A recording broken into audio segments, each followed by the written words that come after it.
우리나라 수출 증가율이 한 3달 연속 마이너스냐 플러스냐는 중요하지 않아요? 이런 거에 신경 쓰면 안 됩니다. 차례대로 마이너스 폭이 줄어들기 시작하면 그때는 주식 좀 사도 됩니다. 근데 우리나라는 안타깝게도 아이폰 없어요. 한국은 그런 거 없어요. 우리는 물량댁입니다. 우리나라에서 희망이 있는 양대 산업은 2개밖에 없고요. 그것도 지금 당장은 멀었고 한 20년 뒤에나 희망이 있는 산업은 2개밖에 없어요.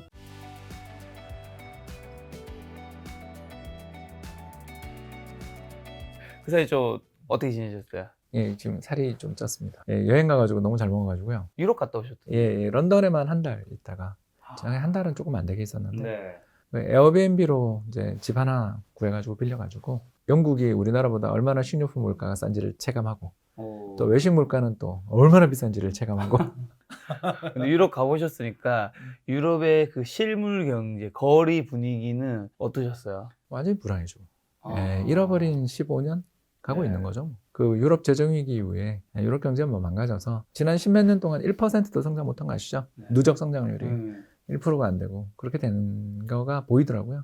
특히 영국은 브렉시트까지 했으니까. 그래서 일단 가장 많이 느낀 건 부동산은 좋은데 신축 착공이 되게 많이 늘더라고요. 그런데 길거리에 노숙자도 너무너무 많고 특히 길빵. 저도 이제 담배 피다 끊은 사람으로서 남의 담배 냄새를 맡는 게 너무 싫은데 피할 수가 없었어요. 4년 전 코로나 사태 터지기 전에 한 2주 여행 갔었을 때랑 비교해봐도 영국 사람들이 뭔가 술이나 담배에 의지하는 정도가 이전보다 월등하게 높아졌구나. 그런 걸 많이 느꼈죠. 그래서 또 뭐 그놈의 파업. 대형 박물관을 2번이나 예약을 하고서 가려고 그랬는데 도저히 못 갈 정도로 파업이 너무 잦아서 그러니까 물가 인플레이션과 이런 걸 둘러싼 갈등이 엄청났죠. 근데 이제 거기 있는 동안에 이제 모 연금 런던 사무소, 모 은행 런던 지점에 계시는 지인들하고 당연히 놀았을 거 아니에요. 만나서 술도 먹고 이런 이야기를 하는데 세상에 FTSE 지수, 영국 주가 지수는 역사상 최고치를 계속 경신하고 있더라고요. 그런 거 보면서 왜 그런 거죠? 인플레가 나는데 임금은 안 올려줬잖아요. 그러니까 기업들의 마진이 폭발적으로. 그러니까 물가 상승률이 10%인데 10%만큼 불황이니까 임금은 안 오르죠. 그런데 또 영국의 양대 산업이 관광도 참 중요하지만 양대 산업이 에너지랑 금융인데 둘 다 금융은 또 죽고 오르면 좋고 금리 오르면 좋으니까 금융도 나쁘지 않은 데다가 에너지는 국제유가가 작년에 급등했으니까 로열 더치 쉘이라든가 BP라든가 뭐 세계적인 대기업들이 런던에 있으니까 거기 또 이익이 나오고 거기다가 인플레 난 만큼 임금은 안 오르니까 실질 임금은 다 빠지고 그래서 기업 실적이 엄청 잘 나온다고 그러더라고요. 요새 유럽은행 이야기 하지만 영국은행 이야기 없잖아요. 아주 그냥 살이 오른 것 같습니다. 유럽의 그 어쨌든 그러면 주식의 분위기는 좋은데 실물의 사람들이 살아가는 양극화가 심해진 뭐 돌아서는 것 같은데 네. 경기는 바닥 치지 않았냐라는 이야기를 거기서 많이 듣고 왔는데 왜냐하면 너무너무 날씨가 따뜻했어요. 그래서 저는 2월 한 달 동안 있었는데 봄방학이 2월이니까 2월 한 달 동안 그 런던에 있는 동안에 꽃을 온 꽃 구경을 다 했거든요. 날이 너무너무 따뜻해가지고 제일 추웠던 날이 영하 2도인가 그랬고요. 한 달 동안에 영하를 간 적이 2번인가 한 번밖에 없을 정도로 따뜻하니까 에너지 가격이 급락하지 않을 수가 없어서 특히 그 북해산 천연가스 가격 이런 것들이 폭락하는 걸 보면서 지금은 인플레는 굉장히 심하지만 인플레는 후행하니까 이제 인플레는 곧 죽겠구나 그런 것도 많이 느끼고 아무튼 경기는 바닥치고 올라온다라는 기대감 금융장세에 대한 기대감 때문에 주가는 많이 올랐는데 실물 경제는 불황이 너무 잘 길게 이어지니까 진짜 많이 죽은 티가 나고 아무튼 제일 기억나는 게 런던 도심, 시티 지역을 중심으로 한 도심 지역은 정말 재건축이 활성화되어 있어서 그들만의 리그. 정말 그 런던 여행 가신 분들은 서쪽에 있는 웨스터민스터 쪽이나 뭐 이쪽은 그냥 조용한데 시티 쪽 동쪽이나 바비칸이나 또는 카리나 웍 같은 이런 데를 이렇게 가보시면 여기 송도다 싶은 생각이 들 정도로 어마어마한 고층 빌딩 숲들로 건물이 계속 올라가는 걸 보면서 나랑 똑같은 생각하는 사람이 많구나. 왜냐하면 파운드가 약세잖아요. 작년에 박살났잖아요. 파운드 약세가 그러니까 저만 해도 영국에 집 한 채 사두고 싶다. 그런 생각이 들 정도로 이 통화 가치가 싸고 그러니까 글로벌 부동산 투자는 정말 아직 그 세계 3대 도시 중에 하나인 런던은 여전히 화랑이더라. 근데 돌아다니면서 보면 정말 무서워서 골목은 못 들어갈. 관광객 입장에서 그냥 유명한 데나 다행이고 아니면 우버 불러야지. 골목골목마다 너무나 많은 사람들이 앉아서 눈이 퀭한 채로 그리고 또 토트넘 경기장 간다고 이렇게 또 차를 타고 가는데 시시각각으로 이렇게 표현이 좀 그런데요. 북런던이잖아요. 토트넘이 건물이 붕괴된 듯한 기분? 그러니까 너무너무 퇴색한 못 사는 동네가 우리나라 재건축 재개발하기 직전에 그 단지들 있잖아요. 그런 지역을 한 30분을 버스 타고 가면서 이게 정말 우리가 늘 가는 여행 가는 지역들 말고는 다 망했구나. 정말 좀 무서워요. 그래서 경기장만 삐까번쩍해요. 제가 손흥민 선수 골 넣는 걸 그 눈앞에서 봤는데 예, 정말 그 경기장에 있는 관객 10분의 1은 한국 사람 같았습니다. 네. 한국 사람들 진짜 부자라는 걸 거기 가면 많이 느끼게 되고요. 네. 너무 많아서 그래서 그것 때문에 용기를 내서 걸었어요. 왜냐하면 이제 그 통제를 하기 때문에 도로를 네. 그 전에 내리게 하거든요. 내려서 걷는 거리가 정말 폭격 맞은 거리 같은 기분이 들 정도로 타락한 예, 온 천지가 낙서예요. 있잖아요. 스프레이로. 이거 무서워요. 무서울 정도로. 특히 밤에 경기 마치고 나올 때는 더 무섭죠. 근데 이제 그날 이겼으니까 분위기 좋았지. 졌다 생각하면 끔찍해요. 자, 이제 한국으로 오셨습니다. 미안해요. 이제 한국과 미국 증시. 아직도 지금 그 런던어의 네. 꿈을 못 버리고 있습니다. 런던 잠시 내려놓으시고요. 한국과 미국 증시 현재 상황 좀 어떤가요? 이제 벌써 4월 다 됐습니다. 저는 올해 되게 좋게 보는 사람이라서. 아, 예, 뭐 은행 망하겠죠. 망하는데 그 덕에 금리 인상이 중단되지 않겠는가. 저는 이번에 3월 미국 FOMC가 마지막 금리 인상이다. 이렇게 보고 있고요. 뭐 올해 연말까지 정책금리 한 번 더 올리겠다라는 식으로 점도표는 나왔는데 믿지 않습니다. 말도 안 되는 소리고요. 성장률 전망을 엄청 내렸어요. 그래서 올해 성장률 전망이 0.4인가까지 내렸고 내년 성장률 전망도 기존에 1.6인가 그랬는데 제로대로 내리는 걸 보면서 최근에 벌어지고 있는 이 뱅크런 사태들로 인해 가지고 경제가 큰 타격을 받을 거라는 걸 알면서도 연말까지 금리는 5에서 5.25까지 올리겠다. 앞뒤가 전혀 안 맞는. 이걸 보면서 저는 여기도 관료주의구나. 제가 모 기관 다니다가 튀어나올 때 여러 가지 저를 열받게 했던 일 중에 하나가 홍 박사 이전에 하던 대로 해. 이거 이렇게 새로 뭐 투자 이런 새로운 아이디어 내서 잘못되면 당신 책임질 거야. 이 말에 제가 정말 그때 열받아서 나왔거든요. 이런 식으로 하면 백년 하청이다. 황화물이 맑아질 리가 없다. 똑같거든요. 네. 거기도 7명의 연준 이사와 12명의 지역연준 네. 의장들이 모여서 이렇게 하는 곳이다 보니까 자기들이 과거에 했던 말에 얽매이는 사람들인 거고 경제에 뱅크런이 나고 금융시장이 흔들리는데도 금리는 인상해야 된다. 그거 우리 약속은 지켜야 된다라는 그런 태도로 아직 가는 거죠. 그래서 그 사람들은 뭐 이제 충격이 와야 움직이는 사람들인 거고 네. 근데 충격은 지금씩 서서히 오고 있는 중이니까 특히 뭐 저도 스타트업 대표잖아요. 네. 프리즘 투자자문 네. 대표니까 그리고 이번에 프리즘 앱도 냈는데 네. 많은 관심 부탁드립니다. 알겠습니다. 아무튼 이런 핀테크 스타트업을 하고 있는 입장에서 보면 저희는 정말 운이 너무너무 좋은 편에 속하는데 아무튼 이게 돈이 마르는 게 보이거든요. 그쵸, 요즘 많이 예, 벤처 시장이 토스도 힘들다면서요? 뭐 그런가요? 네, 뉴스가 나오나요? 경쟁사잖아요, 토스가. 경쟁사인 토스가 잘 되길 바라는 마음을 저희는 되게 갖고 있는 게 거기가 빨리 상장을 해야 저희도 따라가죠. 그러니까 시장에서 높은 가격을 받고 올라가길 바라는데 토스조차 힘들다 그러면 저희는 또 엄청 힘든 거잖아요. 지금 미국에서 실리콘밸리 뱅크가 그렇게 망하고 막 그런 일들이 벌어지는 이유는 결국 벤처가 망하기 때문인 거잖아요. 그렇죠. 고금리에 자금 조달 안 되면서 벤처가 망하기 시작하고 벤처 망하기 시작하면서 벤처들이 또 시리즈 A니 B니 하면서 몇백억씩 받아놨던 돈들을 은행에 넣었던 걸 필요하니까 빼는데 그 돈을 주지 못한 거잖아요. 그러니까 이런 식으로 경제가 움직이는 중이기 때문에 경제는 앞으로도 이런 충격이 계속될 거다. 그러나 자산시장에서 가장 중요한 건 두 가지만 봐야 되는데 첫 번째는 미래 수익이고 두 번째는 할인율 금리인데 금리는 지금 미국 국채금리가 장기 추세선을 뚫은 거 보셨죠? 하향 이탈했잖아요. 맨날 와서 미국 국채든 한국 국채든 제발 좀 사라고 제가 우리 김작가 TV에서 목 놓아 외친 사람 아닙니까? 제 말 들으셨으면 지난해 만약에 10월에 샀으면 15% 이상 벌었고 작년 연말에라도 제 말을 들었으면 한 5% 이상은 났잖아요, 수익이. 이 어려운 시장에서 이 정도 수익이 낼 수 있는 자산은 올해는 채권이다. 예, 아무튼 저는 연준이 금리 인상 이야기하지만 말도 안 되는 소리고 이제는 금리 인하밖에 없고 금리 인하도 멀지 않았다 이렇게 보고 있습니다. 그러면 뭐 주식시장 나쁘지 않잖아요. 그럼 현재는 박스페이 좀 갇혀 있잖아요. 우리는 별로 볼 가치가 없는 시장이고요.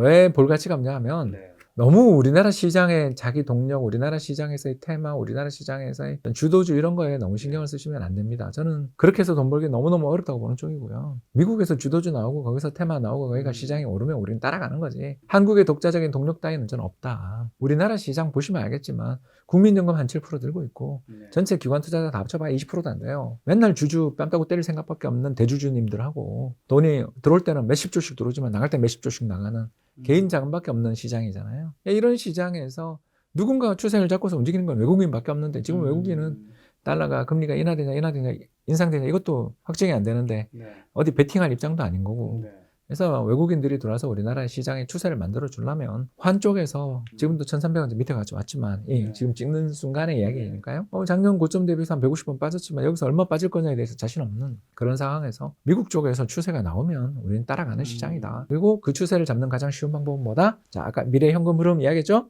그 이야기는 언제 하냐? 궁금하셨을 텐데 수출. 우리나라 수출 증가율이 한 3달 연속 마이너스냐 플러스냐는 중요하지 않아요?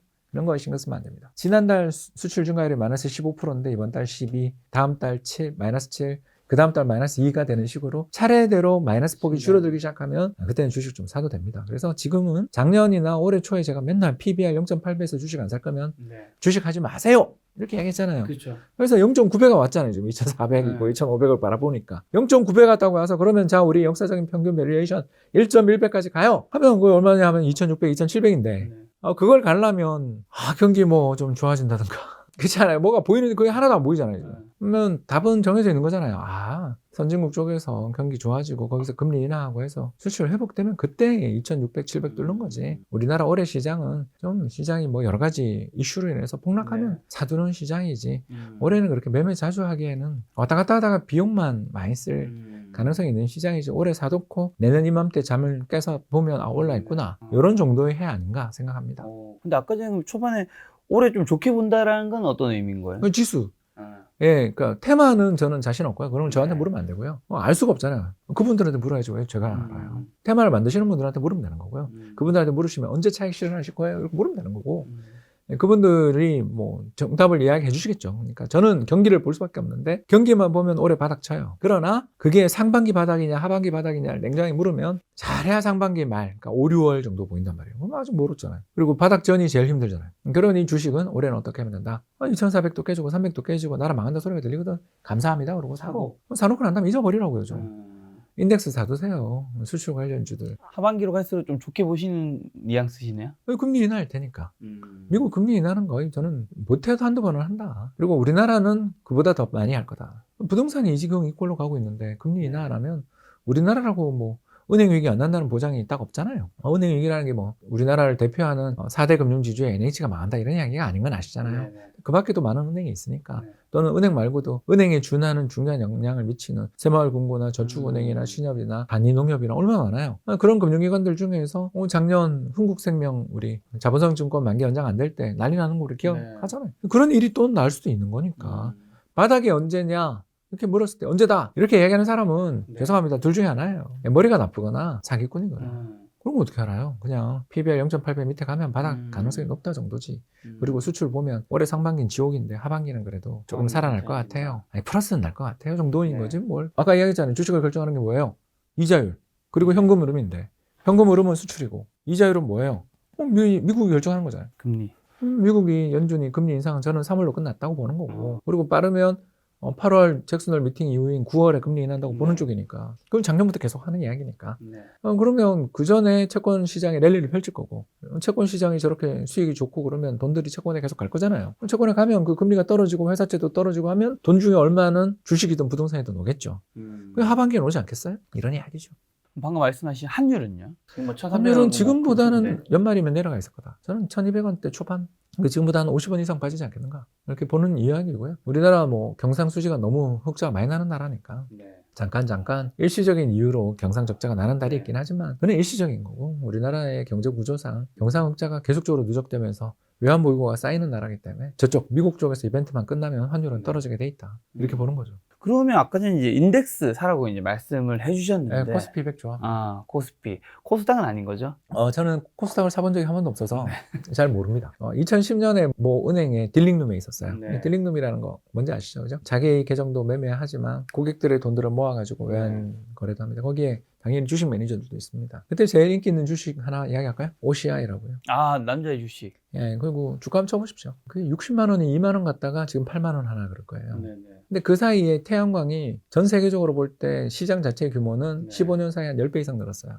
그렇죠? 아니 태양광 시장이. 우리만 하더라도 태양광 발전 얼마나 많이 합니까? 그쵸. 전 세계적으로 태양광 발전 엄청나게 늘었어요. 그랬는데도 불구하고 왜 주가는 그러면 30분의 1 토막이 났다가 이제 한 8분의 1 토막 정도로 완화됐을까요? 간단해요. 공급 과잉 때문이죠. 중국이 그렇게 많이 태양광 설비를 확충할 줄 몰랐던 거잖아요. 그쵸. 그래서 중국이 미친 것처럼 태양광 공장을 짓고 하는 과정에서 OCI나 한화큐셀이나 등등 우리나라를 대표하는 또 뭐 웅진그룹도 태양광 투자하다가 마지막 순간에 그렇게 힘들었잖아요. 이런 사례에서 보는 것처럼 그 산업이 앞으로 10년 동안 10배 성장한다. 저는 동의하거든요. 근데 그 사이에 캐파가 20배 늘면 어떡하냐. 생산 능력이 20배 늘면 어떡합니까? 곤란해지겠죠. 가격이 박살나겠죠. 그게 지난 15년간 태양광 업계에서 벌어진 일이잖아요.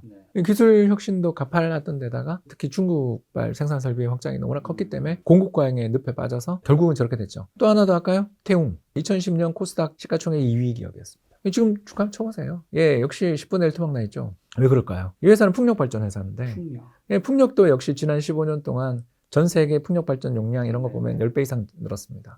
근데 왜 이 회사는 10분의 1 토막 났을까? 공급 과잉? 예, 공급 과잉이죠. 풍력 발전 설비를 생산하려는 기업들이 전 세계적으로 너무나 많으니까. 2차 전지? 좋죠. 앞으로 제가 봤을 때 10년 안에 2차 전지의 생산 캐파, 그리고 2차 전지를 활용하는 전기차의 판매량은 10배 는다고 봅니다, 저도. 자, 근데 생산 능력이 20배 늘면 어떡하죠? 소재는 30배 늘면 어떡하죠? 그렇죠. 그 안에 들어가는 소재라는 게 뻔한데. 제가 이야기하는 것은 이겁니다. 시장에 대해서 저는 낙관하지만 어떤 특정 섹터, 어떤 특정 시장이 좋아지냐, 나빠지냐는 그건 그 업계에 계시는 분들한테 물어야 돼요. 지금 생산 설비의 확장이 어떻습니까? 우리가 2년 전 삼성전자 10만 전자 간다고 저도 여기 김자가 TV 왔을 때 박사님 삼성전자 더 가나요? 저한테 질문 주셨죠. 그때 제가 그랬습니다. 모든 사람들이 뛰어드는 산업은 조심해야 된다. 왜? 공급 과잉이 나니까. 지금 올해 삼성전자 이익이 LG전자 이익보다 적게 난다며요. 15년 만에 역전됐다 그러잖아요. 제가 사실 어제 LG그룹에 강의 갔다 왔는데 거기서 듣고 온 이야기입니다. 자, 왜 그러면 15년 만에 삼성전자 이익보다 LG전자 이익이 더 많이 나냐? LG전자 잘했다. 이게 첫 번째겠지만 삼성전자가 불황에 어마어마한 투자를 하면서 공급 과잉을 심화시키고 있기 때문에 SK하이닉스 적자나고 삼성전자도 적자난다는 소문이 파다할 정도로 어마어마한 공급 과잉을 엄청나게 공장을 짓고 있더라고요. 경기 남부 지역을 다녀보신 분들은 다 안단 말이에요. 이렇게 많은 공장을 지은 데다가 이번에 또 용인에다가 몇 조? 반도체를 활용하는 D램이라든가 낸드 플래시라든가 수많은 시스템 로직스, 뭡니까? 파운드리 산업에 대한 매출은, 물량은 향후 10년 동안 10배 가까이 좀 갈 거라고 좀 봅니다. 왜? 가격이 이렇게 헐값이 됐으니까 사람들이 엄청나게 살 거다. 근데 시장의 사이즈가 10배 나냐? 그건 아니죠. 가격이 폭락할 테니까. 며칠 전에 돌아가신 고든 무어 박사님께서 제창한 불멸의 법칙 있잖아요. 매 2년마다 반도체 값은 반토막 난다. 다르게 이야기하면 매 2년마다 반도체의 제조의 생산성은 2배 향상된다. 다르게 이야기하면 반도체는 매 2년마다 그 안에 IC 칩 안에 들어가 있는 회로기판 안에 들어있는 트랜지스터의 양은 2배씩 는다. 이게 지금 1965년에 이야기하신 게 지금까지 동용되잖아요. 그러면 2년 지나면 거꾸로 이야기하면 안 팔린 물건 재고는 2년이 지나면 그 가치는 반토막 나는 거죠. 재고를 많이 들고 있는 회사가 많은 구조란 말이에요. 그게 반도체의 특성이잖아요. 그래서 제가 방송에 나와서 맨날 하는 이야기가 개인 투자자들한테는 절대 반도체 같은 회사는 개인 투자자들에게 적합하지 않은 업종이라고 이야기하는 거죠. 왜? 이런 치킨 게임 속에서 누가 이기고 누가 생존자가 될지를 어떻게 아냐고요. 20년 전에 삼성전자가 세계 독보적인 1위 기업이 돼가지고 지금 저렇게 할 거다. 일본 기업들 무시하는 소리 엄청 났지 않겠어요? 그러다가 2009년에 키몬다 파산한 다음부터 삼성전자 독주 체제가 갖춰졌지만 이 불황을 겪잖아요. 똑같죠. 지금 제가 이야기했던 사람들, 자, 풍력발전, 태양광, 2차 전지, 반도체 다 공통점이 있지 않아요? 미래 성장 잠재력이 어마어마하게 강하지만 공급 과잉의 리스크도 말도 못하게 큰 산업이잖아요. 이 산업이 얼마나 공급 과잉이 되고 얼마나 수요 균형이 잘 맞을지는 몰라요. 우리 어떻게 알아요, 그걸. 그 미래를 알 수 없는 굉장히 리스키한 산업이잖아요. 솔직하게 이야기합시다. 삼성전자랑, 삼성 SDI겠죠, 정확하게는. 삼성 SDI랑, LG 에너지 솔루션이랑, SK온이랑, 셋 중에 10년 뒤에 누가 살아남아 있을지 어떻게 알아요? 5년 전만 시계를 돌려도 파나소닉이 전 세계 2차 전지 1등이었어요. 테슬라랑 같이. 그렇지 않습니까? 기가팩토리에 파나소닉이 같이 공장 지었잖아요. 근데 지금 파나소닉 이름이 있어요? 5등 안에? 중국 기업들 천지 사이에 한국 기업들 몇 개가 위태로에 달려있는 상황이잖아요. 별 이야기를 하는 게 아니고요. 이런 어마어마한 설비 투자가 집중되는 산업에 경쟁의 강도가 치열해지는 산업들은 적어도 워렌 버핏 같은 사람은 절대 투자하지 않을 사람이라는 거죠. 워렌 버핏의 아주 여러 가지 좋은 책들 중에 하나가 주주사항 같은 책들을 추천하는데 그 책에 보면 워렌 버핏이 자기 스스로를 저주하는 이야기를 막 해요. 항공산업에 투자했던 나를, 과거의 나를 죽여버리고 싶다 그래요. 왜 그러냐면 그게 바로 사우스웨스트 항공 같은 애들 때문에 그렇게 됐거든요. 사우스웨스트 항공이 뭐냐 하면 저가 항공사예요. 그래서 저가 항공사들이 치열하게 시장에 뛰어들면서 가격 파괴를 하기 시작했죠. 우리도 그렇죠. 그래서 공급은 엄청나게 늘어나는 데 비해서 그 시장에서 쉐어를 유지하고 매출을 유지하기 위해서는 죽으라고 신형 항공기 A380 같은 것부터 어마어마하게 비싼 항공기들을 계속 투입하고 차별화를 하고 주주들한테 떨어지는 이익은 쥐꼬리만 함. 그러니까 호황에 잠깐 벌지만 대부분의 기간에는 어마어마한 투자로 인한 강강상각 때문에 이익이 안 나는. 그런 산업에 투자했던 그를 스스로를 저주하면서 운 좋게 나는 빠져나왔지만 다시는 안 한다. 그리고 또 들어가더라고요. 근데 그 양반도 문제가 많은 사람이에요. 2번 들어갔어요. 2번 항공산업에 투자를. 그리고 얼마 전에 또 팔았잖아. 네. 델타랑 뭐 US 에어웨이 다 팔았잖아요. 그때 한번. 이런 사례에서 보는 것처럼 오렌 버핏이 이야기하는 그 산업의 특성이 우리 지금 이야기한 풍력, 태양광, 2차 전지, 반도체, 조선, 철강, 화학, 기계장비, 자동차에 다 적합되죠. 자, 이걸 듣고 나니까 답이 하나 나오지 않아요? 한국은 어떨 때 사야 된다? 경쟁 기업들 망하고 기업 부도 난다 그럴 때 사야 되고요. 반대로 슈퍼사이클이 어떠니 이게 세상을 모두 지배할 거고 앞으로 여기는 무한한 질주가 예상된다고 이야기하고 이 산업에 진출한다라고 공시하는 순간 상한가 나면 그때가 고점이다. 일 잘하고 있었던 바이오 회사가 갑자기 어느 날 공시를 해요. 그러더니 우리 화장품 만들겠다고. 그러니까 상한가를 치는 거예요. 뭐 마스크팩 만들겠다 그러니까 그날 상한가를 치는 거예요. 그 행동이 저는 정말 이해가 안 됐어요. 그런 투자를 하신 분들의 마음속에 뭐냐면 이 회사가 이 바이오 회사였어요. 바이오 회사가 화장품 업계에 진입해서 돈을 벌 거라고 생각하니까 또는 이 회사가 진입해서 미래가 밝다고 생각하니까 샀겠죠. 그러니까 주가가 올랐지. 근데 그 말은 뭘 뜻하냐면 아모레퍼시픽이나 LG생활건강을 쓰레기라고 보는 거죠. 수십 년간 그 일을 한 기업들이 쟁쟁하게 버티고 있고 그 시장에서 어마어마한 캐파를 가지고 있고 브랜드도 정말 관리를 잘하고 있는데 신생 기업 따위가 들어와서 센세이션을 일으킬 것 같은 어마어마한 시장에서의 어떤 의미 있는 쉐어를 차지한다라고 보는 거잖아요. 그 말은 LG생건이나 아모레퍼시픽을 쓰레기로 보는 거죠. 기존 경쟁자들이 바보라고 보는 거죠. 근데 그렇게 바보라고 보면 왜 화장품 주식을 사요? 새로운 신규 사업 진출이라는 거에 주가가 민감하게 반응한다라는 건 시장이 안타깝지만 버블이라는 걸 뜻하는 거죠. 그때가 화장품 시장이 버블이었나요? 2015년이 그랬죠. 그때 공시에 재밌는 공시가 있습니다. 찾아보십시오. 화장품 산업 진출 공시를 하는 순간 상한가를 쳐요. 이게 무슨 말도 안 되는 기존 플레이어는 바보입니까? 쓰레기입니까? 얼마나 어려운 시장인데 그 시장이. 지금도 그렇죠. 우리 BBIG 한다 그러면 마스크 뭐 만든다 그러면 뭐 우리 이거 해요 그러면 상한가 쳤던 거 혹시 재작년에 있었던 일 아니에요? 우리 메타버스 혹시 기억 안 나세요? 여러분 시장의 고점 잡는 건 되게 쉬워요. 저점은 되게 어려워요. 저점은 패닉 속에 사람들이 미친 것처럼 주식을 팔아서 바닥에 나오는데 그 패닉을 유발하는 요인이 한 번에 끝날지 두 번에 끝날지 아무도 모르니까. 그러나 고점은 되게 쉽게 파악할 수 있어요. 공급 과잉에 리스크가 있다고 생각되는 산업인데도 불구하고 신규 시장 참여자들이 늘어나고 그 신규 시장 참여자들이 주식시장에서 엄청난 평가를 받을 때 지금 메타버스 이야기하는 거잖아요. NFT. 여러분 주식시장은 이렇게 반복돼요. 그래서 제가 김작가 TV든 제 채널에 나와서 시장 전체에 대해서 이야기를 하려고 했었지 종목 이야기를 잘 안 하는 게 저도 태웅, OCI 주식 그리고 아모레퍼시픽, LG생활건강 이런 기업들에 대해서 투자를 해봤고 물렸던 사람이에요. 그 과정에서 느꼈죠. 아 우리나라는 투자의 난이도가 대단히 어려운 나라고 투자의 난이도 적어도 워렌 버핏이라면 한국에서 이 주식은 안 살 것 같은데 우리 개인들은 되게 쉽게 보고 산다. 더군다나 레버리지까지 하더라. 그래서 이 시장의 고점은 알 수 없다. 아니 신규 시장 참여자가 나오고 그 회사가 상한가를 쳐요. 그날이 고점이냐? 그건 아니잖아요. 그런 일이 벌어지는 시기가 위험하다는 거죠. 그때는 주식 안 하는 게 낫죠. 그래서 제가 아까 주식 이야기할 때 폭락할 때 사는 게 낫지. 지금 따라가면서 하고 싶은 생각하는 사람은 별로 없다. 일부 구간에 있어서는 저는 비합리적인 부분이 있다고 생각합니다. 태웅 주주였던 분들 한번 찾아보세요. 주변에. 지금까지도 못 파신 분들은 10분의 1 토막 나는 주식을 들고 있는 거고 OCI 2만 원, 3만 원 갔을 때까지도 못 팔았던 분들은 지금 8만 원 주가 돼서 좋아하실까요? 그렇지 않을 겁니다. 주식시장의 테마라는 것은 끊임없이 반복되고요. 이 끊임없이 반복되는 테마의 고점을 잡는 법은 오늘 가르쳐드렸어요. 신규 사업 진출을 선언하는 기업의 주가가 상한가를 칠 때. 그때 조심하면 된다. 그런 징후가 나왔는지는 스스로 판단하셔야 되겠죠. 지금 박사님은 이제 과거에 이제 경험과 많은 분들이 이제 피눈물을 낳는 사례를 바탕으로 저도 다쳤어요. 아, 여러분 지금 2차 전지 열풍이 너무 강하다. 저 LG생활건강 주주라는 거 몇 번 이야기했죠. 피눈물을 흘리고 있습니다, 여러분. 영광의 시기를 보냈던 기업들을 함부로 사는 거 아니다. 근데 아마 많은 분들이 그런 것 때문에 또 이 여전히 아쉬움이 있으신 것 같아요. 예를 들면 이제 2차 전지 산업이 이제 올해 엄청 많이 올랐잖아요. 막 3배, 4배 제가 작년 말에 이 채널을 출연해서 뭐라고 그랬냐면 상장 공모가 하회하고 있는 LG에너지솔루션은 좋아 보입니다 그랬던 거 기억나시죠? 옛날 동영상 밑에 또 나올 거야. 또 장사 잘하니까. 왜 그때 제가 사라 그랬어요? 우리나라 전체 수출 주요 품목 15개 중에 지금 플러스 나는 산업은 3개밖에 없고 그 중에서도 의미 있게 플러스가 나는 산업은 자동차랑 2차 전지밖에 없기 때문에 이 산업의 주가가 빠질 때는 사도 된다 그랬죠. 근데 지금 어때요? 그때부터 3배가 났다며.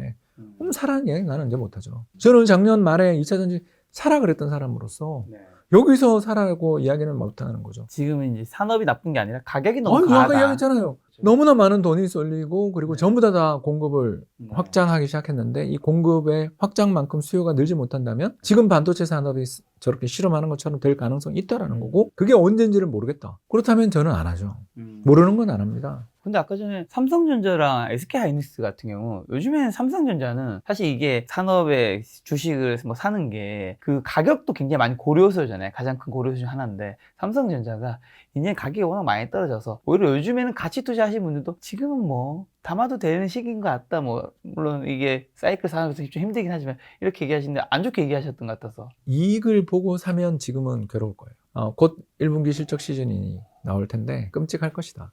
그리고 희망이 없을 겁니다. 지금 현재 스코어로 가면 7월달 상반기 실적 발표까지도 반도체 쪽에서 이익이나 이익의 모멘텀 이야기는 되게 어려울 겁니다. 그래서 알고 사고 있느냐 묻는 거죠. 싸다고 사면 아까 우리 워렌 버핏 이야기했죠. 워렌 버핏 영감이 델타 항공이나 US 에어웨이를 왜 샀냐 하면 싸다고 샀거든요. 같이 투자한다고. 근데 들어가 보니까 그 산업이 사우스 웨스트 항공 같은 저가 항공사 때문에 피바다가 되고 있는 산업이어서 쌌던 거였거든요. 공급 과잉 산업이 돼서 쌌던 거예요. 그래서 신규 진입자가 못 들어오는 산업을 그때부터 워렌 버핏이 좋아해요. 애플 좋아하잖아요. 저희 애도 애플 사고 싶어요, 중학생이. 그만큼 어린 애들부터 애플 너무너무 좋아하니까 애플이 가지고 있는 어마어마한 브랜드 파워랑 바게닝 파워를 생각하면 애플 주가는 워렌 버핏 영감이 보기에는 이건 가치주다. 혜자가 있다고 생각하니까 산 거잖아요. 혜자가 있는 걸 물은 거. 이 산업이 다른 경쟁자들이 들어와서 잘 할 수 없는 산업일까? 아니면 누구나 쉽게 들어올 수 있는 산업일까? 근데 우리나라는 안타깝게도 아이폰 없어요. 한국은 그런 거 없어요. 우리는 물량댁입니다. 잊지 마세요. 우리나라에서 희망이 있는 양대 산업은 2개밖에 없고요. 그것도 지금 당장은 멀었고 한 20년 뒤에나 희망이 있는 산업은 2개밖에 없어요. 코스메틱이랑 자동차밖에 없어요.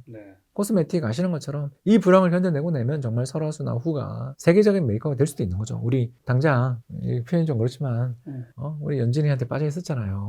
네. K 컨텐츠가 더 글로리. 아예 뭐 다는 못 봤어요. 마음이 아파요. 전 다 봤습니다. 애 둔 부모 입장에서 볼 때 되게 힘들어서 좀 많이 스킵하고 보게 되죠. 아니 너무 연기를 잘해요. 연기 너무 잘 잘해요. 악역들이 특히. 그러니까 우리나라가 굉장히 층이 두꺼워진 거죠. 그러니까 나왔던 사람들이 돌려막던 시절과 이제 정말 층이 두꺼운. 저 처음 보는 분들이 그렇게 연기 잘하니까 그러니까 너무 감동했거든요. 충격받았어. 그 이야기를 하면서도 방금 나왔지만 우리 스스로가 K 컨텐츠에 대해서 되게 자괴감을 가지고 있었거든요. 그냥 쓰레기다. 이건 뭐 풀도 없고 자막 달고 누가 보냐.부터 시작해서 정말 한국 그 컨텐츠에 대해서 엽전론이 팽배했던 나라였는데 결국 지나고 보니까 우리나라 아이돌들이 뭐 샤넬이니 구찌니 엠베서더 하고 있잖아요. 백인, 흑인, 동양인 중에 동양인이 제일 연예 시장에서 약자다. 그런 이야기 많이 하거든요. 그만큼 동양인들은 우리가 생각했을 때 미인이 아니라고 생각되는 분들을 서양인들은 미인으로 보는구나. 좀 미가 좀 다르더라고요. 옛날 루시 루라고 아주 미녀가 계신데 저분이 미인인가 싶었거든요. 예전 이야기입니다. 미녀 삼총사 이야기입니다. 그러던 시절을 저는 살았잖아요. 20년 전에. 카메론 디아즈가 미녀의 전형이고. 그렇게. 그러니까 무슨 말인지 아시죠? 그게 미의 전형인 줄 알고 살았는데 요즘은 뉴진스가 미의 전형처럼 느껴진단 말이에요. 자주 노출되고 재밌는 게 나오고 좋은 노래가 나오면 결국 뚫더라고요.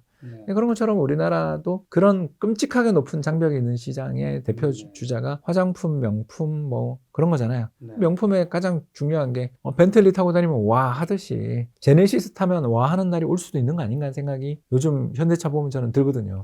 너무 좋으니까. 차가 너무 좋으니까. 저는 외제차도 하나 갖고 있고 현대차도 가지고 있는 사람으로서 현대차를 탈 때마다 느끼는 게 이 차는 탈 때 스트레스를 안 받으니까 너무 편하다, 좋다. 그리고 이번에 나온다는 3세대 아다스 같은 거 나오면 정말 얼마나 좋아질까에 대한 기대를 우리 하잖아요. 우리나라가 브랜드를 가지고서 세계 시장에서 제값을 받고 팔 수 있는 날들은 올 수 있어요. 올 수 있는데 그 약간 미세한 틈을 열고 있는 그 두 산업 정도를 제외하고는 전부 다 박스 떼기 산업이잖아.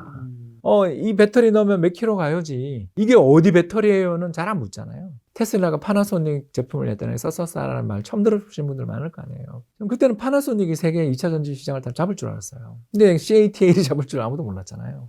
그리고 CATL과의 격차가 점점 더 커지고 있고. 그래서 지금 거기가 피바다가 되고 있지 않습니까? 어마어마하게 공급 과잉을 앞으로 밀고 나가는 산업이 되고 있는데 거기에 이제 소재 산업이야 지금 좋지만 소재 쪽은 설비 증설이 없냐? 다 할 거 아니에요. 너무너무 미래가 밝고 저는 아까 이야기했어요. 작년 가을에 2차 전지 태조 이방원 테마가 수그러 드는 가운데 2차 전지는 사도 된다고 했었던 사람이에요. 그런 저는 이제는 지금 무서워요. 뭐 여러분이 알아서 하시는 거지. 저는 무서운 거죠. 모른다. 그분들 마음이죠. 캐팔 증설을 주도하고 계시는 그분들 마음이지. 제가 그걸 어떻게 알아요?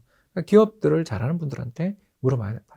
근데 코스메틱과 자동차를 높게 보는 이유는 뭐예요? 자동차는 브랜드 가치를 뚫을 가능성이 생긴 거죠. 코스메틱은 근데 사실 중국의 화장품에 저가 화장품은 치고 올라오고 있고 그러니까 고가로 위험하지 예, 않나요? 그래서 고가로 가야 돼요. 근데 고가는 또 유럽이라든가 미국 예, 그래서 제가 이번에 런던 갔다 왔다는 이야기를 아까 네. 한 거죠. 그리고 런던 가서 한국 아가씨 얼굴들이 쇼윈도에 걸려 있는 걸 보고서 아, 동양의 미인 미 기준이 조금씩 네, 바뀌니까 그러니까 시세이도만, 가왕만, 카오만 아시아를 대표하는 화장품 회사였잖아요. 시세이도랑 카오 정말 좋은 회사입니다. 일본 회사들이죠. 그에 못지않게 한국의 회사들도 이제 한국 미인이 세계적인 미인이 되면 한국 사람들, 한국 미인들 어떻게 해서 저렇게 이뻐? 할 때 맨날 비아냥거리는 게 성형이랑 화장빨이라고 그러고 막 네네. 맨날 댓글을 싸우잖아요. 댓글 망창이잖아. 근데 저는 칭찬이라고 생각하는 게 화장품, 한국 화장품이라 한국의 화장술이 세계적인 탑 레벨에 가고 있다는 걸 느껴지잖아요. 네네. 그러면 그쪽을 뚫을 가능성은 한국의 브랜드 가치랑 가는 거거든요. 이 네. 두 산업은. 네. 명품은 그 나라 브랜드 가치잖아요. 솔직하게 이야기합시다. 중국에서 만들어진 명품이 있어요. 마오타이가 100만 원짜리 누가 가져왔어요. 진짜라고 믿으면서 먹어요, 우리? 난 맛없던데. 마오타이 주주분이 가져오셨던 몇십 년 된 마오타이라고 그래서 그건 돈 1000만 원짜리였던 것 같아요. 네. 그분은. 난 100만 원도 아까워서 못 먹지만. 맛없더라고요. 우리의 태도가 뭐예요? 프랑스 뭐 와인이 오면 일단 브랜드의 그 아우라에 해서 솔직히 말해서 맛없어도 맛있다 그러고 먹는 종 많잖아요. 근데 마오타이를 딱 열고 먹으면 이거 가짜 아니야 그러잖아요. 그럼 이게 브랜드예요. 신뢰감, 크레더빌리티. 그 크레더빌리티를 갖춘 나라들은 선진국들이고요. 네. 시장에서 생존한 나라들이죠. 네. 구찌, 샤넬, 버버리. 이런 브랜드들은 다 1800년대 뭐 샤넬만 하더라도 세계 2차 대전 직전 네. 그 시대로 돌아가잖아요. 그러니까 수십 년, 수백 년에 걸쳐 각종 여러 가지 스트레스를 이겨내고 특히 창업자들이 전설이 된 그런 브랜드들이잖아요. 그 자리를 우리가 가려면 한 50년 걸리겠지만 그 50년 중에 제 생각에는 한 20년은 이미 한 거 아닌가. 방금 말씀하신 거예요. 최전방에 있는 K 콘텐츠랑 K 엔터는 어떻게 보시나요? 아까 똑같은 이야기 했는데 공급과잉에 제가 진짜 놀랐어요. 그렇게 많은 제작사가 있는지. 공부 좀 해보면 알잖아요. 네네. K 콘텐츠 산업에 고용이 엄청나게 많다라는 건 회사가 많다라는 뜻이잖아요. 그 중에서 어디가 되냐? 여러분, 내가 무서운 이야기 할게요. 인공지능이든 뭐든 저희들 경제학자들이 수도 없이 사람들이 노력을 했어요. 어떤 영화가 히트칠 것인가? 어떤 노래가 히트칠 것인가? 어떤 드라마가 히트칠 것인가에 대해서 베팅을 해야 돼요. 네. 그죠? 심사역들이 투자를 고민하죠. 답이 나왔어요. 예측할 수 없다. 복잡계입니다. 갑자기 그분이 떠오르시네. 요새 잘 지내시겠죠? 저 오이사님 좋아합니다. 복잡계 투자. 그러니까 복잡계거든요, 거기가. 그래서 대충은 잡아낼 수 있대요. 한 30% 정도. 예를 들어서 제임스 카메론 감독의 영화다. 어비스 하나 말고 다 성공한 사람이니까 이 사람 영화는 일단 걸어주겠죠. 그렇죠. 그러니까 이런 식이지 100%는 없어요. 뭐 요새 당장 저는 헐리우드 영화 안 본 지 정말 오래된 게 이번에 그 아바타 2 말고는 그 전에 본 게 2015년인가 16년에 스타워즈 리부트 할 때. 근데 그 이후로는 안 보러 가거든요. 헐리우드 영화를 본 적이 없어요. 왜? 못 보겠더라고요. 왜 못 보는지는 여러분들 이해를 하실 거예요. 돈 내고 거기 가서 이게 놀이공원 온 건지 그 스토리의 빈약함에 너무너무 힘들어서 그다음부터는 그냥 넷플릭스를 보는 사람이 됐거든요. 그것도 그렇고 요즘에 가격이 너무 올라서 여간의 관객이 워낙 넷플릭스 이런 게 잘 돼 있으니까 관객이 진짜 많이 왜 줄었더라고요. 그렇게 됐을까? 그게 저는 악화가 양화를 구축한 거죠. 기사님 확실하게 사는 영화만 찍는 거죠. 월드 릴리스를 할 수 있는. 그런 영화들이 몇 개 있죠. 어벤져스부터 시작해서 뭐 해버리죠. 뭐. 어벤져스 팬들이 저를 싫어하시겠다. 근데 이런 아재도 있다라는 걸 이해해 주세요. 어벤져스 시리즈부터 스타워즈 시리즈를 안 보러 간 지 정말 오래했거든요. 첫째 아들이 초딩 때부터 그렇게 열심히 다녔는데 어느 순간 아들아 네 친구들이랑 가라 하고 돈을 주고 보냈지. 저는 이제 안 가게 되더라고요. 가장 최근에 간 게 뭐죠? 일본 애니메이션. 제 이름 기억이 안 나네. 신카이 마코토 감독의 영화. 뭐 지금 포스 뜨고 있을 겁니다. 예. 그거 보러 갔어요. 예, 너의 이름은 때부터 계속 좋아하고 있습니다. 날씨 아이도 좋아하고요. 그거 너무 재밌었죠. 예. 날씨 아이도 재밌습니다. 즉 그런 걸 보게 되면 되지 헐리우드 영화 안 보러 가거든요. 왜? 너무 그 많은 돈을 투입했다가 망하는 순간 그 리스크가 너무 크니까 자꾸 저희들 표현으로 쓰겠습니다. 안전빵만 하는 거죠. 그러니까 재미가 없지. 요새 최근에 아카데미상 받은 영화들 다 보세요. 미나리부터 올해는 뭐 에브리싱 그리고 그전에는 기생충 그런 산업에서 한국은 잘할 수 있어요. 넷플릭스에서 잘 찍고 있죠.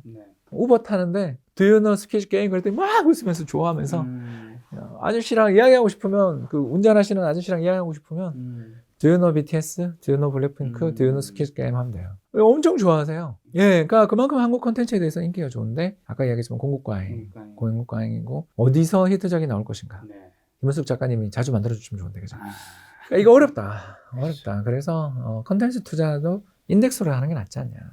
개별 종목 투자를 하기보다는 그 산업을 전체를 사는 게 낫지. 네. 개별 종목 사는 거에 대해서는 저는 자신 없다. 주식 쪽에서 마지막 이제 정리만 하면 올해 이제 주식 매수 타이밍 알려준 경제 지표를 아까 전에 이제 수출이 3개월 정도 증가한 속도 보이면 그때 마음 편히 좀 사도 된다 말씀해 주신 것 같고, 한국 주식은 지금은 뭐 종목이나 그런 것보다는 그래도 지수. 그럼 미국 주식은요? 미국도 지수죠. 일단 S&P IT는 500이랑 나스닥 IT는 끝난 것 같은데 네. 왜 끝났다라는 말을 하냐면 벤처 기업들이 최대의 수요자라서 그래요. 저희만 해도 클라우드 서비스 엄청 쓰거든요. DB가 흔들리거나 접속이 불량하거나 뭔가 에러가 생기면 큰일 나니까 저희도 대규모 투자를 했거든요. 근데 여러분 생각해 보세요. 벤처 기업들이 올해 되게 어려울 거라고 제가 이야기했죠. 상장 IPO 시장 죽었죠. 벤처 캐피탈들도 지금 이번에 심각하게 타격받았죠. 네. 거기에 관련돼 있는 금융기관들도 망할 것 같죠. 뱅크런 났죠. 자, 이런 상황에서 이제 거기서 시들어가기 시작하면 중고 서버나 PC가 시장에 산더미가 나오지 않겠어요? 그 이야기 한 거예요. 그래서 우리나라의 주력 수출 산업들이 올해 정말 힘든 이유가, 특히 상반기 너무너무 힘든 이유가 거기서 쓰는 물건들, 거기서 생기는 수요들, 서버용 디램이든 PC든 모바일 디램이든 나오겠냐 이거죠. 상반기에. 중고가 넘쳐날 텐데. 그러면 이걸 해결하는 방법이 뭐죠? 강력한 부양밖에 없잖아요. 금융위기 다 막아줄게. 투자해. 뭔가 이렇게 나와야 돌아서는데 연준 이번에 금리 인상했어요. 이 밥통 같은 애들이. 인플레이션 지금 죽어가는 게 보이는데도. 국제유가가 70불 아래에 있는데. 어제는 이제 물론 달랐습니다만. 지금은 캐탈리스트가 없어요.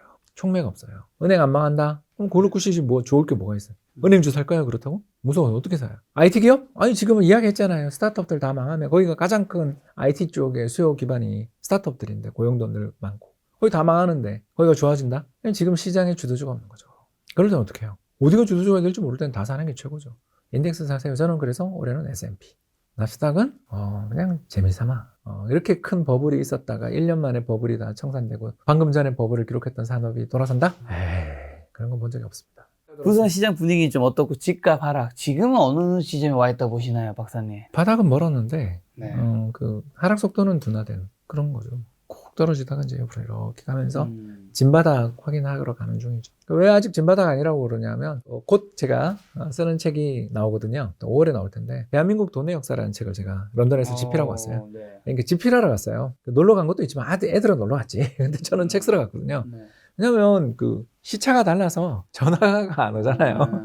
나 시간에 책을 못 써요. 전화 받느라고. 그죠? 카톡이든 뭐든. 회사에서 또 슬랙이 얼마나 저한테 많이 오겠어요. 저 회사 대표인데. 간 김에 또 비행기 표가 뽑아야죠. 그렇죠.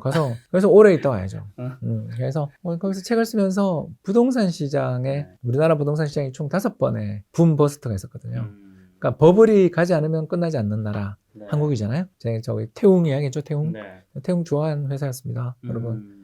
정말 거기까지 지방에 있거든요. 창원인가? 거기까지 간 적도 있고 그렇습니다. 물론 여러 군데 가면서 갔지만 그만큼 좋아하는 회사였지만 그 주가가 그렇게 되는 걸 보면서 느낀 게 정말 이게 어렵다라는 거고요. 근데 부동산도 똑같아요. 부동산도 마지막 저거는 말이 안 되는 가격인데까지 가야 끝나거든요. 항상.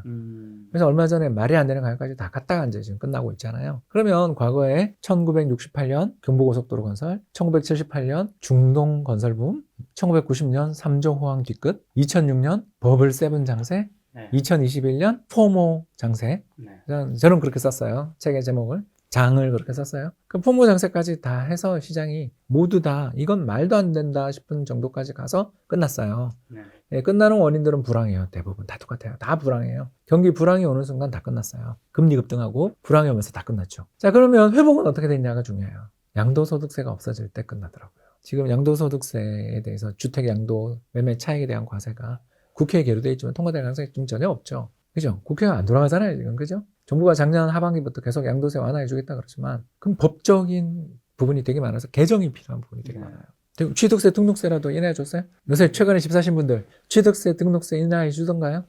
그것도 안 해줘요. 다 법이에요. 그 어떨 때 해주냐면, 나라가 망한다 싶을 때, 이대로 놔두면 나라가 망한다 싶을 때, 거국적으로 해줘요. 그때가 바닥입니다. 지금 무슨 말이냐면 앙드레 코스틀라니의 격언을 이야기하자면 호황은 소수의 손에서 다수의 손으로 주식이나 자산이 넘어가는 게 호황이다. 불황은 다수의 손에 넘어갔던 자산들이 소수의 손에 다시 집중될 때가 불황이다. 자산시장에 대한 코스틀라니의 정의죠. 지난 2년간 우리나라 부동산 시장은 양도세가 어마어마하게 세게 두들겨 맞는 과정에서 부동산 보유세도 높아지고 그래서 다주택자들이 집을 팔고 지금이 아니면 이 가격에 영원히 이 집을 못 사라는 초조함에 빠진 인생 첫 번째 주택 구입자들의 손으로 집이 넘어갔습니다. 그래서 버블이 발생했습니다. 근데 지금은 어떻습니까? 그분들이 지금 견디지 못하고 경매에 넘어가고 있죠. 요새 경매 시장 보고서 보면 경매 건수가 엄청나게 늘고 있습니다. 자, 이렇게 늘어나고 있는 것들을 해결해 주려면 어떻게 해야 돼요? 부자들이 사줘야 되겠죠. 부자들이 살려면 어떻게 해야 돼요? 세금 문제를 해결해 주지 않으면 부자들은 살 수가 없죠. 중과세에서 50% 70%씩 매매 차익과세 당하는데 뭐하러 삽니까? 좀 이따 사지. 안 사지. 난 딴 거 할 거 많은데. 이런 상태인 거죠, 지금은. 그래서 급급 매물은 완화가 되거나 조금 체결은 됐습니다만, 약간만 매물의 가격을 올리기만 해도 거래가 안 되는. 요새 거래가 안 되잖아요, 다시. 1, 2월 그렇게 거래가 많았다 그랬는데, 3월달부터 다시 거래가 조금씩 부진해진다는 징후들이 보이죠. 왜냐하면 급급 매물 소화된 다음에 호가가 조금만 올라가도 안 사. 이 문제를 해결하려면 어떻게 해야 된다? 금리를 왕창 내려주거나, 근데 그건 아직 좀 많이 남았죠. 하반기나 돼야 되겠죠. 아니면 경기가 엄청 좋아지거나, 수출 회복도 역시 회복은 하반기는 힘들고 내년으로 보고요. 바닥을 오래 보는 거죠. 남아있는 건 정부 정책밖에 없는데 다주택자들에 대해서 양도세를 면하해주고 특히 미분양 주택 이런 거 사면 한 달 있다 팔아도 세금 안 내. 그죠? 딱지 거래들. 그런 것들 분양권 거래들이 자유로워질 수 있게끔 정부가 완전히 부동산 시장에 대한 모든 규제를 놔버려 있는 단계가 와야 바닥입니다. 아직 그중에 하나도 된 게 없다. 따라서 아직은 하락 국면이다. 여기서 바로 반등하면 좋죠. 제가 틀리는 게 최고인데. 아직까지는 제가 생각했을 때 역사로부터 배운 교훈에 따르면 아직은 안 보인다. 근데 제가 알고 있기로 박사님은 최근 몇 달 전에 서울에 집을 사신 걸로 아는데, 이사하신 걸로 아는데, 박사님은 아직 바닥 아닌데 왜 사신 거예요? 급급 매물은. 네. 급급 매물은 지금도 괜찮다고. 이제 들어가 버렸지만 그래도 급급 매물 또 나올 것 같은데. 그때 그러니까 제가 사는 가격의 기준은 2019년 가격이에요. 작년에 와서 한번 했는데 2019년 가격이면 2019년 이후에 20, 21, 22, 23 올해까지 4년 동안 우리나라 1인당 GDP가 명목 기준입니다. 20% 늘었거든요. 인플레 때문에 그래요.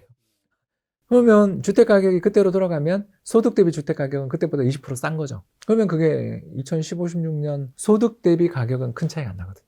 2019년 가격 정도로 돌아선 지역에 로얄층 로얄동이 나왔다. 로얄층 로얄동은 불황 아니면 못 사잖아요. 호황에는 저축밖에 매물이 안 나와요. 그렇죠. 맞아. 네, 그걸 여러분 기억하세요? 그렇기 때문에 2019년 가격으로 돌아간 로얄동 로얄층이 나오면 그건 좀 살 거라고 생각합니다. 그러나 아직 그 급매물들은 이제 좀 사라졌거든요.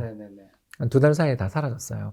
그래서 거기서 다 올랐는데 정부의 그런 정책들이라든가 경기가 생각보다 가파르게 회복되지 않는다면 다시 또 급급 매물이 나올 가능성을 아직 배제할 수 없다. 근데 요즘에 부동산 바닥, 반등 기사, 이제 저가에 나온 것들이 이제 막 사실 누군가가 사간다고 하면서 이제 이게 바닥론이 아니냐라고 이제 뉴스 기사도 나오는데 그런 건 어떻게 보세요? 네, 희망 섞인 전망이다.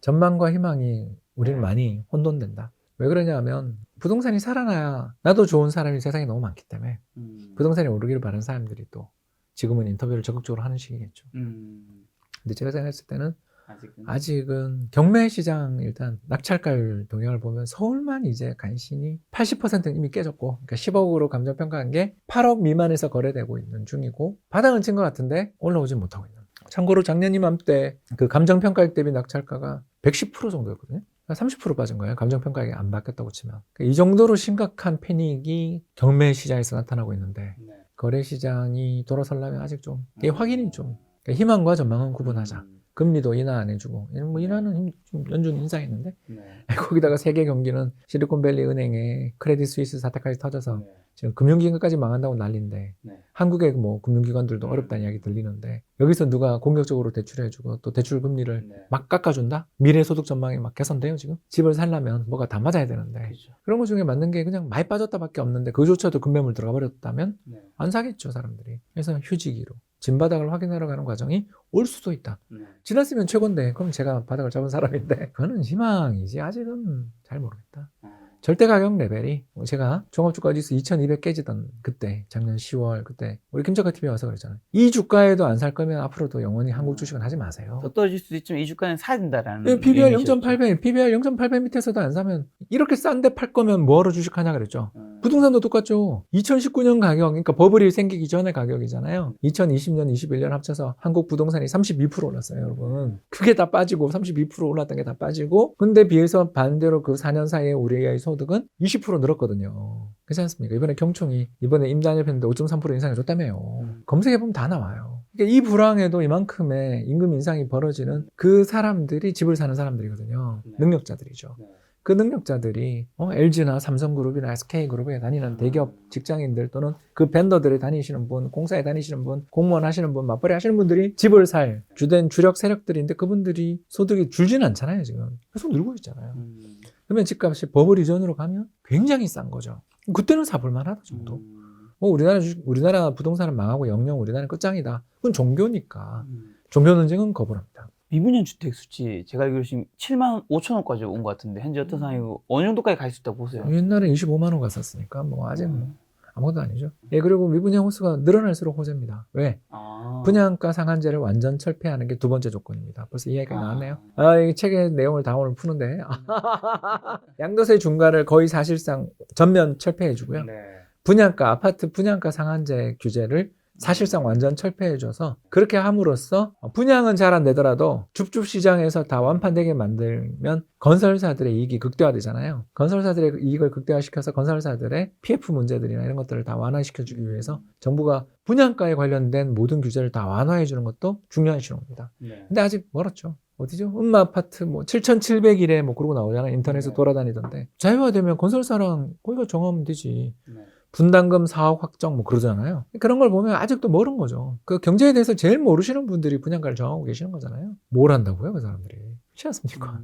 수요와 공급에 의해서 분양가가 좌우돼야지. 정부의 규제, 원가가 철근이 얼마 이렇게 해서 좌지우지하잖아요. 주변 아파트 분양가가 얼마. 이런 식으로 분양가가 좌지우지 된다는 자체는 정부가 아직도 부동산 시장에 분양가가 올라가서 집값이 오른다는 등 이런 말도 안 되는 소리에 넘어가 있는 거고 그런 것들에 대한 규제가 아직도 안 풀리는 걸 보면 아직 바닥 아니다고 보는 거 아니겠나. 강남 상구 상황은 지금 어떤가요? 매매가 전세가는? 급락했는데 회복 못하는 그런 상황이죠. 더 빠지지 않겠는가. 더 빠지. 예, 아직 정신 못 차린 가격들이 많다. 그러니까 제 말은 게이트웨이 단지들은 폭락했잖아요. 2000세대 이상의 대단지들. 어느 동네 진입 그럴 때 제일 먼저 보는 단지를 게이트웨이 단지라 그러잖아요. 그렇지 않습니까? 몇 개 이야기해 줄까요? 마레프, 반포자이, 게레블, 게포레미안 블레스티지. 이런 단지들이잖아요. 그러니까 아주 유명한 단지들이 있어요. 그 지역을 대표하는. 그런 단지들은 몇천 세대가 되기 때문에 금매가 나와서 담합을 못해요. 담합이 불가능한 단지들이 있잖아요. 그렇죠. 몇천 세대가 되기 때문에 어쩔 수 없이 팔아야 되면서 그게 실거래가를 찍는 단지가 되면 그 단지가 근데 그 지역에서 제일 좋은 아파트들이잖아요. 근데 그 단지가 빠졌는데 그러면 이 단지도 빠져야 되잖아요. 빠지죠. 근데 안 빠진 아파트들이 아직도 너무너무 많죠. 왜? 이게 정신 못 차린 거죠. 파시는 분이 옛날의 가격에 아직도 앵커링 돼 계시는 거예요. 강남 집값도 더 빠질 여지가 충분히 있다. 이미 그 관문 단지가 다 빠졌는데 무슨 과천이 그렇게 많이 빠졌는데 관문이잖아요. 양대 관문이잖아요. 이 강남 진입의 양대 관문이잖아요. 북쪽에서는 마레프가 딱 쥐고 있고 남쪽에서는 과천이 딱 쥐고 있는데 그 두 단지 그 큰 단지들이 요새 얼마인지 한번 가보세요. 근데 강남은 괜찮다? 환상이고 미신이지. 종교 논쟁은 거부합니다. 근데 한창 옛날에 집값이 이제 좀 떨어지려고 할 때도 많은 분들이 강남 상구는 15억 이상의 아파트가 대부분 많기 때문에 금리가 올라도 집값이 버틴다고 얘기하시는 분들이 많았는데 이렇게 환타지를 믿는 분이 많죠. 그런 분들하고는 논쟁하고 싶지 않습니다. 왜냐하면 기회비용이라는 걸 하나도 생각 안 하는 분들이잖아요. 그런 분들은. 금리가 한때 특판 예금 금리 6%면 10억짜리 아파트 깔고 있으면 1년에 6천만 원의 이자 소득을 포기하는 거예요. 그 특판금리 6% 시절이 있었잖아요. 지금은 아직도 찾으면 있습니다만 은행에서 특판 예금금리 6%이던 시절에 10억짜리 아파트는 연간 6천만 원의 이자 비용을 포기한 거고 20억짜리 아파트는 1억 2천의 이자 비용을 포기한 거죠. 그러면 주택 보유에 따른 기회비용이 커지는데 왜 자꾸 그 집을 살려는 사람들이 대출 없이 샀기 때문에 괜찮아라는 그런 이상한 말에 현혹되세요. 보유한 사람들이 팔고 싶은 충동이 생기는 건 왜 생각 안 합니까? 알겠습니다. 부동산 정리한 질문만 하겠습니다. 그럼 무주택자, 이주택자 지금 상황에서 좀 어떻게 하면 될까요? 사라니까요. 지금 사라고요? 능력 되면 좀 사라고요. 아직 정부가 바닥 아닌데? 바닥 아니지만 언제가 바닥인지를 누가 아냐고요. 지난 시간에도 이야기했지만 버블이고 이거는 큰일 났다라는 건 거의 잡아내잖아요. 제가 2021년에 부동산 와서 기억 안 나세요? 박사님 요새 뷰가 바뀌셨다면서 했잖아요. 우리 부동산 시장 이제 안 좋게 보세요. 팔아야 됩니까? 했을 때 예 했던 사람이잖아요. 근데 바닥은 잡기가 힘들어요. 왜냐하면 어떤 악재가 또 터질지 모르기 때문에. 거품이던 시절에 별의별 게 다 돈이 들어갔어요. 말도 안 되는 사업장에 돈이 들어갔고 그거 부실화돼서 망하는 건설사들이 속출할 수 있잖아요. 그러면 더 빠질 수 있죠. 그럴 때 부동산 시장에 참가하신 분들한테 제가 들을 수 있는 이야기는 2019년 가격, 버블이 없었던 가격으로 돌아갔고 당신 소득이 지난 2년간 3년간 한 20% 늘어났던 사람이라면 미래 소득 전망이 이 불황에서도 소득이 늘어나면 좋은 직장 다니고 좋은 비즈니스를 하고 계시는 거잖아요. 그런 분 입장에서 뭐하러 바닥을 꼭 잡아야 돼요. 바이 더 딥 하면 되지. 바이 더 바텀은 아니라니까. 많이 빠졌을 때 딥 할 때 사는 거지. 적정 페어 밸류가 있잖아요, 대충. 그렇지 않습니까? 제 인생은 2018년, 2019년 가격이면 페어 밸류였다고 생각하거든요. 그때가 주택 구입 부담 지수 기준으로 역사적 평균이었어요. 그 정도 가격이 됐는데 집값은 그때 절대 가격까지 내려왔는데 나의 소득은 20% 늘었다. 그러면 시장 금리 조금만 떨어지면 이제 엄청 저평가 영역으로 가서 여기서 만약 정말 거짓말 좀 못해서 한 10%만 더 빠지면 2013, 14년 하우스 푸어 레벨인데 거기서도 못 살 거면 집을 왜 사요? 평생 집 안 사고 살면 되잖아요. 제가 대안을 드렸잖아요. 미국 리츠 사라고. 한국 집값이랑 미국 집값은 같이 움직이니까 한국 주택이 만에 하나 오르면 어떡해요? 라며 벌벌 떨며 사는 거 스트레스 받잖아요. 그렇게 사지 마세요. 미국 리츠 사세요. 한국 부동산 뭐하러 삽니까? 재테크 측면에서 한국 부동산은 메리시 없어요. 황금성이 있습니까? 글로벌 전 세계 투자자들이 와서 사요? 런던처럼 전 세계 부자들이 와서 전부 다 집을 올려요? 아니잖아요. 그냥 우리나라는 로컬 시장이고 한국 사람들 인구도 준다는데 물론 인구 줄어도 수도권이랑 충청권 인구는 2040년까지 계속 늘어난다는 통계청의 전망을 생각해보면 이런 수도권 지역의 집값은 저는 앞으로 한 20년 동안은 그렇게 걱정 안 하지만 그렇게 걱정되면 미국 4세 인구 늘어나는 미국 리츠 사면 되잖아요. 잘 분산된 리츠들이 많은 나라를 사면 되지. 꼭 바닥을 잡아야 돼요? 그런 식으로 스트레스 받으면서 투자를 꼭 해야 됩니까? 꼭 그렇게 집을 사셔야 돼요? 우리나라 집을 왜 사야 됩니까? 그런 스트레스를 받으면서? 그럼 할 거면 사지 마세요. 박사님 말씀은 2018년, 19년 가격이면 그냥 사라. 바닥을 너무 잡지 말고. 소득 증가가 나타나는 사람이라고.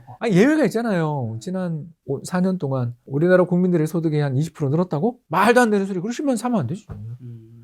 근데 평균이잖아요. 평균. 그리고 그게 다 마음에 안 들면 미국 리츠를 사라. VNQ나 SCHH 같은 거 사세요. 배당 수익률 4%, 3% 나오고 끝내줘요. 특히 달러로 사기 때문에 경제 위기와도 오히려 평가이익 발생합니다. 뭐하러 한국 부동산이 연연해요? 마지막으로 이제 개인 투자자분들은 주식시장 이런 시장에서 어떻게 대응해야 하는지랑 마지막 저희 시청자분들께 하시고 싶은 말 있다면. 네, 이렇게 투자가 어려워요, 한국은. 태웅 이야기하고 OCI 이야기했는데 그 두 주식을 보유한 주주분들은 정말 트라우마를 겪고 있을 거예요. 그만큼 우리 주식 어려워요. 자, 그러면 이 문제를 해결할 방법이 두 가지 있거든요. 첫 번째는 우리 김작가 TV 그리고 제 홍춘욱의 경제강의 노트를 보면서 경제적 지식을 쌓아서 잘 투자하는 거. 두 번째가 그게 힘들다면 아까 제가 리츠 이야기했죠. 그런 것처럼 간접으로 가는 것도 방법이에요. 굳이 개별 종목, 개별 주식을 사야 되냐. 그래서 그걸 도와드리기 위해 프리즘 투자자문 차려서 2년 만에 드디어 앱이 나왔다. 좀 한번 관심 가져달라. 부탁한다. 제가 2021년 주식이나 부동산 시장 좀 조심해라 그랬던 거에 도움 받으셨던 분들은 보답한다 라는 측면에 또 제 이야기가 재밌었다면 자식 고생했다 그러고 한번 관심 가져주시면 대단히 감사하겠습니다. 알겠습니다. 박사님의 관련 이야기는 제가 댓글 달아놓을 테니까 많은 분들이 클릭하셔서 찾아보시면 될 것 같습니다. 오늘 만나본 손님은 홍춘욱 박사님이었습니다. 지금까지 여러분 소중한 시간을 함께 해주셔서 정말 감사합니다. 오늘도 김 작가였습니다. 고생 많으셨습니다. 감사합니다.